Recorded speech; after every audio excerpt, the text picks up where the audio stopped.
내게 있는 향유 옥합이라는 이 찬양은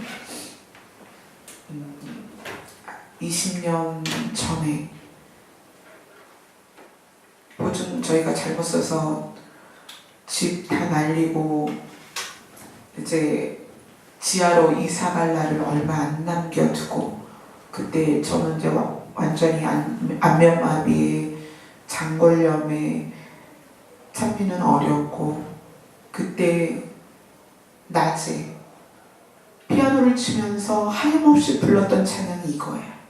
내게 있는 향유 옥합을 다 주께 드립니다. 집도 날아가고 재산도 날아가고 빚더미에 앉고 제 몸은 이렇게 다 병들고, 목사님 그때는 직장인이었죠. 다니던 회사는 부도나고, 그러면서 이 찬양을 얼마나 울면서 많이 불렀는지 몰라요. 주님 오실 때 나를 받아주소서. 이렇게 다 깨지고 아무것도 남지 않았지만 저에게 원하시는 게 있다면 그걸 마저 더 깨어서 드리겠습니다. 집에 어린 찬미 혼자 놔두고 저하고 둘이서, 그때는 정말 돈이 한 푼도 없어서 초코파이 한 통하고 야쿠르트 그때 1,000원에 3줄 할 때였어요. 그거 3줄을 가지고 거의 일주일을 버텼어요. 양식이 없어서. 근데 목사님이 이제 그때는 회사 부도나고 아파트 넘어가고 저는 아프고 이러니까 정신이 없어서 이제 부도난 회사에 그때 그런 걸 뭐라 그러나요? 비상대책위원회 같이 해가지고 회사 일로 뭐 정신 없었을 때라 뭐 쌀 떨어졌다 돈 떨어졌다 얘기할 경황이 없었어요. 그래서 목사님은 늦으면 회사 가시고 또 밤늦게 들어오시니까 새끼를 다 회사에서 해결을 하셨는데, 저랑 찬미는 돈도 없고 쌀도 없고, 쌀 떨어졌다는 말, 돈 떨어졌다는 말을 못해서 그때 찬미랑 먹었던 게 초코파이 한 통하고 야쿠르트 3줄 가지고 그렇게 여러 날을 버텼던 기억이 납니다. 그때 불렀던 찬양이 이 향유 옥합이에요. 그때 생각이 나니까 참 제가 이곳에 서 있는 것 자체만으로도 얼마나 큰 기적이고 은혜인지 모릅니다. 하나님께서는 저희들에게 좋은 걸 주길 원하세요. 그 가장 좋은 것이 성령입니다. 자, 오늘은 거듭남의 실제라는 제목으로 말씀을 보겠습니다. 요한복음 3장 5절부터 8절입니다.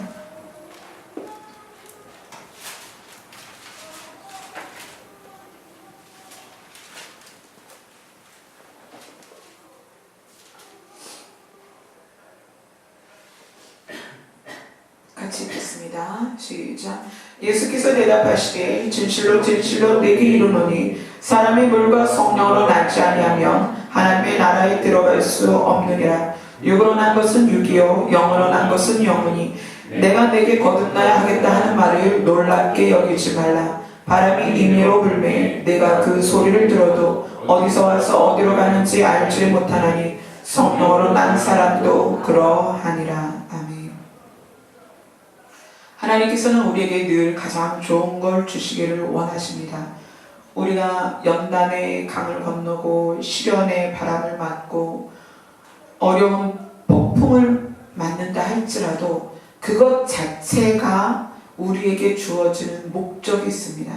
하나님께서는 반드시 우리에게 좋은 걸 주시려고 그런 시련과 태풍을 동원해서 우리에게 다가오십니다. 얼마 전에 찬미랑 그런 얘기를 했어요. 너에게 경험되어지는 이 시간들, 아픔의 시간들, 상상하지 못했던, 네가 정말 생각지도 못했던 이 시간을 네가 건너가고 있지만 이것을 마치고 나면 하나님께서 너를 전사와 같이 쓰실 것이다. 네, 그렇게 저에게 말씀을 해주셨거든요. 우리 김민희 사모님 저희 교회 오시기 직전에 강도사님하고 저하고 상담하는 날 하나님께서 김민희 사모님을 그렇게 말씀하셨어요. 군대 장관같이 있을 것이다. 그때는 저도 사모님을 못 받고 강도사님도 가정이 정말 위태로운 상황에서 오셨기 때문에 그것이 언제쯤 이루어질까? 지금 사모님이 군대 장관같이 아이들을 이끌어 나가고 계십니다. 연단과 시련은 올 때의 그 모습으로는 정말 우리의 다리가 떨리고 심장이 조여들고, 저도 그랬습니다. 3년을 목사님 병 수발하면서 또 1년 넘게 찬미의 아픔을 함께 하면서 제가 체중이 그렇게 안 빠지던 체중이 10kg 넘게 빠졌으니까요. 그러면서 그 하루하루 날들이 지금 생각하면 정말 어떻게 지났는지 모릅니다. 그러나 그러한 시간들을 양파 껍질 벗기듯이 하나님이 하나하나 벗기시면서 성령이 일하시는 걸 보이실 때에는 얼마나 놀라운지 몰라요. 며칠 전에 강도사님하고 저하고 사모님하고 회의를 했습니다. 회의를 하면서 그런 결론을 내렸어요. 교회의 행사나 프로그램이나 어떠한 계획도 연초에 하는 것이 아니라 교회의 흐름의 계획은 성령이 말씀하실 때 하는 것이다. 네. 그게 왜 그러냐면 저희 교회가 목사님 아프시면서 중보기도에 대한 것을 굉장히 많이 부어주셔서 그동안 중보기도를 굉장히 오래 해왔습니다. 그러다가 이사를 오고 주일학교를 시작하면서 중보기도가 흐지부지 없어졌어요. 그런데 지하교회에 있을 때 성령께서는 저에게 어떤 걸 조명해 주셨냐면 앞으로 장자들의 모임을 하게 될 것이다 그러셨어요. 근데 그때 당시에는 중보기도 모임을 하고 있었기 때문에 장자들의 모임이 이것과 어떻게 병행해야 갈지, 어떻게 함께 갈지 굉장히 저는 고민스러웠어요. 왜냐하면 그 중보기도 모임이나 장자들의 모임이나 비슷한 형태로 가야 되기 때문에 저는 고민을 했어요. 이 장자들의 모임이 어떻게 시작될 것이며 우리 중보기도 팀이 있는데 장자들의 모임이 어떻게 같이 가지? 고민을 했었어요. 그런데 이사 오면서 자연스럽게 중보기도 팀이 없어지고 리더가 떠났죠. 중보기도 팀 리더가 떠나면서 이제 중보기도를 하나님께서 멈추게 하시는다. 그리고 더 이상 중보기도 모임을 갖지 않았습니다. 그리고 나서 한 2주 전부터 하나님께서 중보기도 모임에 대한 비전을 계속 주셨어요. 그러면서 이제 장자들의 모임을 시작해라 라고 하셨어요. 장자들의 모임이 뭐냐면 지금 여기 계신 분들의 특징입니다. 뭐냐면 각 가정에서 장자의 역할, 믿음의 장자의 역할을 하시는 분들이에요. 그렇죠? 여기 있는 분들은 전부 다 각 가정의 믿음의 장자들이에요. 그분들이 모여서 뭘 해야 되냐면 자기 가족의 구원을 위해서 기도하셔야 됩니다. 하나님께서 어떤 구원이든 그 구원을 낱낱이 살펴보면 가족 단위로 구원하셨어요. 그래서 예수님이 십자가를 지고 골고다 언덕을 지나가시면서 많은 여자들이 눈물 흘리며 예수님 때문에 울고 있을 때 그들에게 뭐라고 말씀하셨어요? 나를 위해 울지 말고 너희 자녀를 위해서 울어라.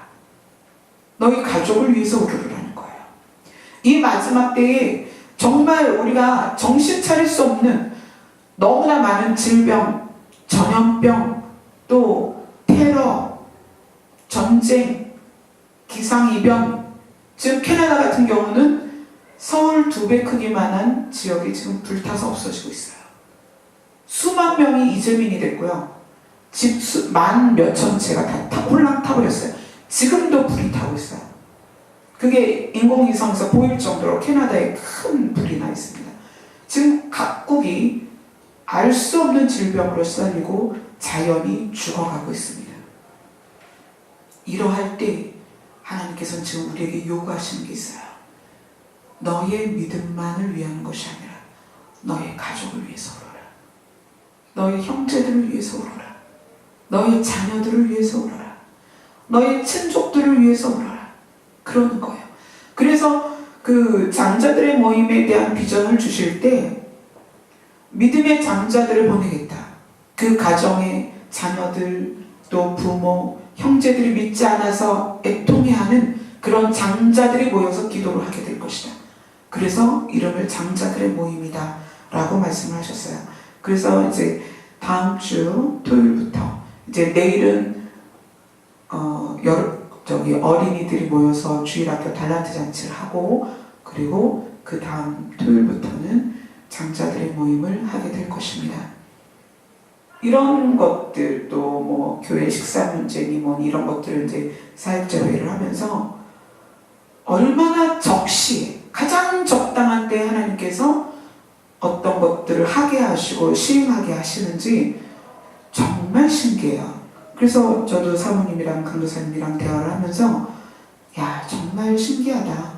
하나님께서 이렇게 인도하시는구나. 그러면서 야 우리는 아무 계획을 할 필요가 없다.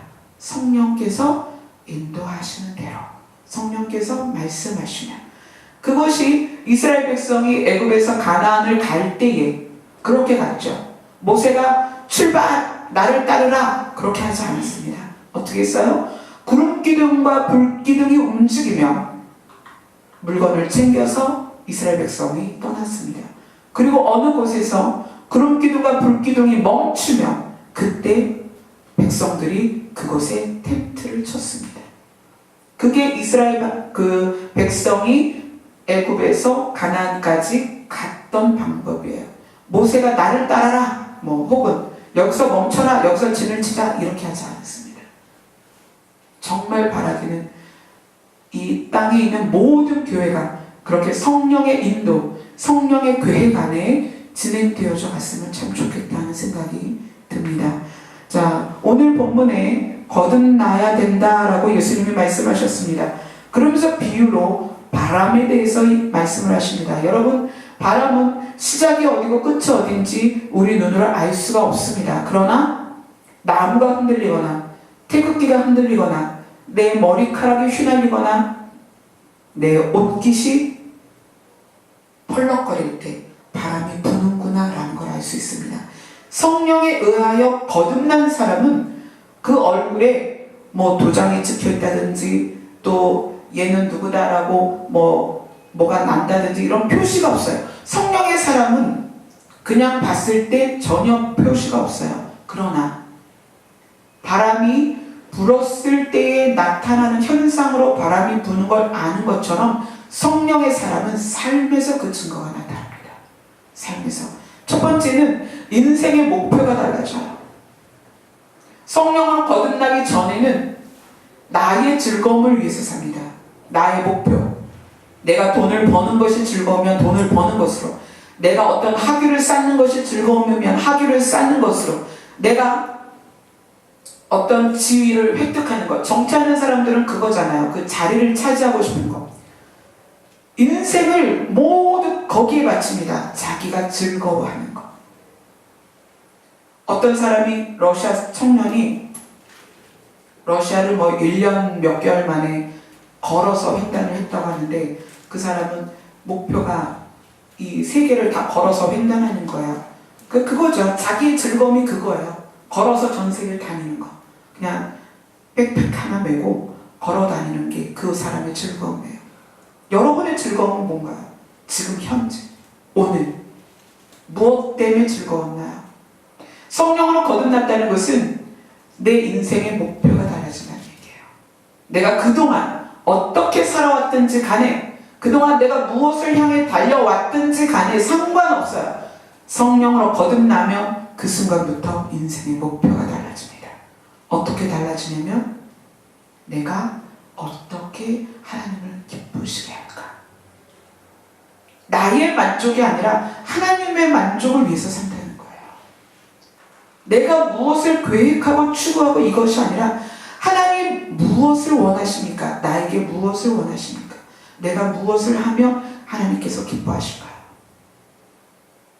그러다 보니까 무모하게 어떤 사업을 벌리거나 무모하게 무엇에 도전하거나 또는 무리하게 빚을 지거나 또 주변 사람들을 힘들게 하거나 고통스럽게 하지 않습니다. 왜냐하면 하나님의 방법은 그런 방법이 아니에요. 예전에 제가 어떤 블로그 이웃을 봤는데 자기의 비전은 5대양 6대주로 선교사를 몇천 명 보내는 것이고 교회를 뭐 몇십 개 개척하는 것이고 뭐 사역자 몇 명을 길러내는 것이 자기의 목표래요. 그러면서 그런데 자기가 돈이 없으니까 후원을 좀 해달라고 그렇게 해서 후원 계좌를 올렸더라고요. 과연 그게 옳을까? 그 내용은 좋다고 할지라도 하나님이 과연 그렇게 일하실까? 그때 그거를 보면서 저도 곰곰이 생각을 해봤어요. 우리 교회들이 그렇게 가고 있지 않나요, 요즘? 자, 여러분, 우리 200억 들여서 교회 지읍시다. 하나님 200억 주십시오. 자, 여러분 각자 얼마 할 수 있어요? 작정해서 내세요. 요즘 시대가 그렇게 가고 있습니다. 그래서 저도 이제 교회 개척하고 순간순간 어려운 고비를 지나오면서 어떤 계획이라는 거를 가끔씩 생각했다가 덮은 적이 여러 번 있었습니다. 또 어떤 분이 와서 아니 개척교회가 왜 전도를 안 나가냐고 막 혼내시는 거예요. 그래서 전도를 나가는 게 중요한 게 아니고요. 저희 지금 공동체 안에는 전부 상처받은 사람들만 모여 있어요. 몇 명 안 되고 전부 상처받고 본인들의 믿음을 세우기 어려운 분들만 있기 때문에 그때 목사님하고 저하고는 밖에 나가서 전도가 중요한 게 아니라 우리 안에 있는 그때 몇 명 안 됐지만 이분들이 상처가 치유되고 믿음 위에 서는 게 더 먼저다라고 생각을 했었거든요. 그래서 그게 더 중요하다고 생각합니다. 그랬더니 저희 교회를 또 떠나셨어요. 전도 안 하는 교회는 잘못된 교회라고. 자, 여러분, 우리가 옳다고 생각하는 거, 내가 열심히 추구하는 거, 내가 열심히 무엇인가를 목적하고 달려갈 때 잠깐 멈춰서 이것이 하나님이 원하시는 것인가를 반드시 다시 한번 점검해야 됩니다. 브레이크 없는 기차처럼, 브레이크 없는 자동차처럼 그렇게 과열돼서 달리다가 탈선한 걸 너무나 많이 봤어요. 그래서 우리는 인생의 목표가 달라지는데 과연 내가 지금 세운 목표가 하나님이 기뻐하시는 것인가? 또는 목표는 하나님이 기뻐하시는데 그 목표 자체를 하나님이 나에게 원하시는가? 또 이걸 중요하게 생각하셔야 됩니다. 그래서 늘 내 안에 계신 성령님과 깊이 교제하면서 나에게 원하시는 것을 알려주세요. 이렇게 늘 깊이 교제를 하셔야 됩니다. 그리고 성령으로 거듭났다고 하는 것은 성품과 태도의 변화입니다. 사람을 대하는 것이 달라집니다. 저는 찬미하고 1년을 찬미가 아프면서 1년을 지나오면서 사실은 제가 많이 바뀌었어요. 뭐냐면 찬미가 이제 아프기 시작하면서 찬미 안에 예전에 볼 수 없었던 모습들이 드러날 때마다 저도 같이 싸우고 같이 소리 지르고 막 그랬었거든요. 어쩔 때는 말도 안 되는 소리 하면 막 화가 나가지고 저도 화를 내고 그랬는데 시간이 지나면서 성령께서 가르치시는 건 그거예요. 사랑해. 너는 저 아이를 사랑해줘야 돼. 네가 찬미에게 그동안 부어주지 못한 사랑, 그 사랑을 지금부터 다 부어줘라. 너가 예수님을 사랑한다면 예수님을 사랑하는 만큼 찬미를 사랑해요. 끝없이 사랑해줘요. 끝없이.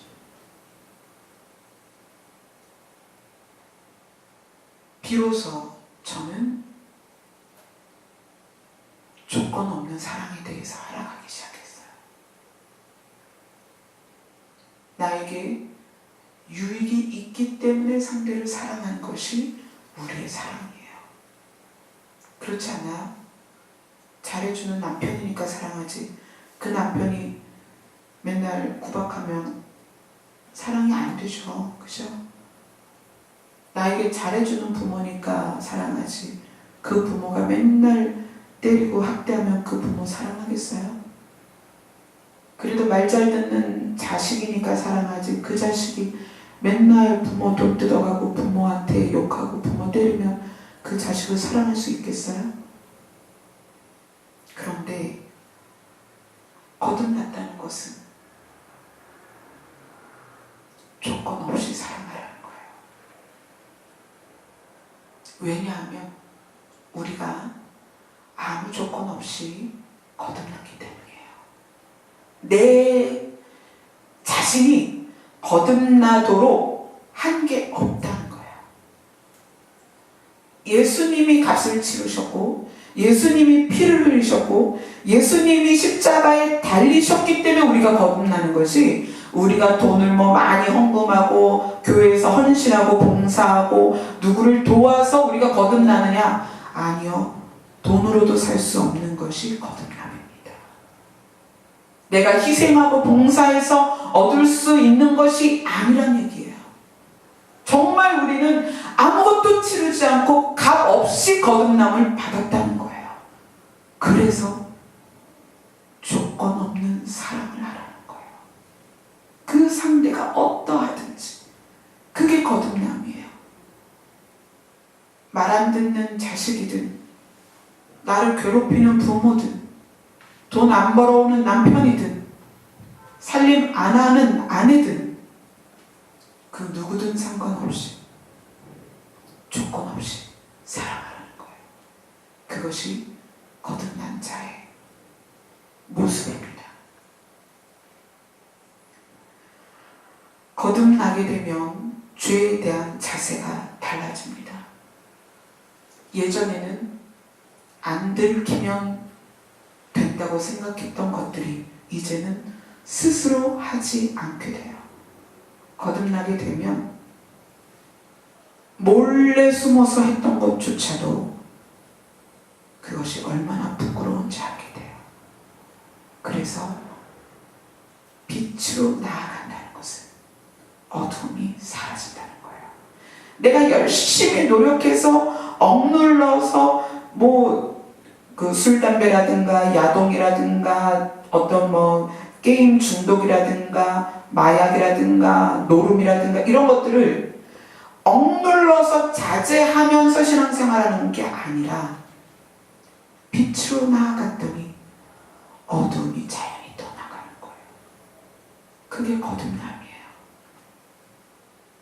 물론 우리 안에 성화되지 않아서 남아있는 찌꺼기들이 있습니다. 예를 들어 한국 사람이 미국에 가서 미국의 시민권을 또 그 미국의 영주권을 따서 미국 법 아래 있다 해도 한국에서 살았던 식습관, 말투, 생활 습관은 거기서도 그대로 있겠죠. 그러나 세월이 가면 바뀌어요.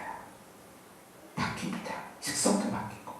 그것처럼 우리가 예수를 믿고 성령으로 거듭난 순간에는 바울이 말하는 것처럼 자기가 날마다 십자가에 죽어야 할 만큼 자기의 죄성이 일어나는 걸 압니다. 그러나 거듭난 상태에서 시간이 지나면 죄와 싸워 이길 수 있는 힘이 생겨요. 절대로 어둠은 빛을 이길 수 없습니다. 여러분이 그래서 어디 가든지 나무가 휘날리는 걸 보면서 요 며칠 굉장히 바람이 심했어요. 막 정부산대도 넘어가고 지붕이 뜯겨 날아가고. 왜 그래요? 강력한 바람 때문에 그렇거든요. 강력한 성령의 임재가 여러분 안에 있으면 삶이 달라질 수밖에 없어요. 그건 가족이 알게 되고 부모가 알게 되고 자녀가 알게 되고 형제가 알게 되고 자기 자신도 알게 됩니다. 찬미가 건강이 좋아지는 건 제가 변했기 때문이에요. 제가 이제 비로소 조건 없는 사랑을 알아가고 있다는 증거예요. 그 전에는 저도 이기적인 사랑, 받는 사랑을 더 추구했던 사람이죠. 이제 비로소 어떤 것이 사랑인지 이제 비로소 조금씩 배워가고 있습니다. 여러분이 삶에서 10년 전이나 5년 전이나 1년 전이나 변화가 없다면 우리는 정말 회개하고 하나님 앞에 다시 무릎을 꿇어야 합니다. 그리고 여러분이 거듭난 사람으로서 여러분의 사랑이 가족에게 흘러가도록 그렇게 하셔서 장자의 역할을 감당하셔야 합니다. 예수님은 장자의 역할을 충실하게 완벽하게 감당하셨습니다. 그래서 예수님이 십자가에서 그렇게 말씀하시는 거예요. 다 이루었다. 다 이루었다. 내가 장자로서 너희를 내 형제라 부르기를 부끄러워 아니하노니 이제 내가 너의 죄값을 다 치렀다. 가인은 동생을 때려 죽였지만 그런 나쁜 장자였지만 예수님은 우리를 대신해서 죽은 옳은 장자였습니다. 여러분이 각 가정의 장자라면 예수님의 길을 가야 합니다. 그래서 예수님처럼 여러분 가정의 가족들, 남편, 아내, 자녀, 부모, 형제들을 불에서 건져내셔야 합니다. 지옥불에서 건져내셔야 합니다. 그것이 이 시대에 우리에게 맡겨질 너무나 큰 사명이에요. 하나님께서 장자들에 대해서 저에게 조명하시고 아들에 대해서 조명하시고 우리가 얼마나 그 큰 사명을 감당하기를 원하시는지를 그 마음을 비춰주셨을 때 뭐라고 할까요? 부담감. 우리가 정말 그런 장자들이 돼야 할 텐데 우리 교회가 장자와 같은 교회가 되고 여러분 가정에 반드시 믿음의 장자가 되셔야 합니다. 이것은 성령이 아니고서는 도저히 할 수가 없어요. 거듭나서 여러분의 인생의 목표가 달라져야 합니다. 내 가족들을 위해서 내가 예수님 같은 장자가 되리라 라는 결심을 하셔야 돼요. 그리고 성품과 태도가 바뀌셔야 되고요. 죄에 대하여 여러분의 자세가 이제 바뀌어야 됩니다. 말 한마디, 행동, 마음가짐 하나하나 완전히 변하셔야 됩니다. 그래서 진짜 장자가 우리를 데리러 오실 때 우리는 각 가정의 장자로서 우리 가족 모두를 이끌고 주님 앞에 설 수 있는 그런 여러분 되시기를 소망합니다. 아멘. 기도하겠습니다.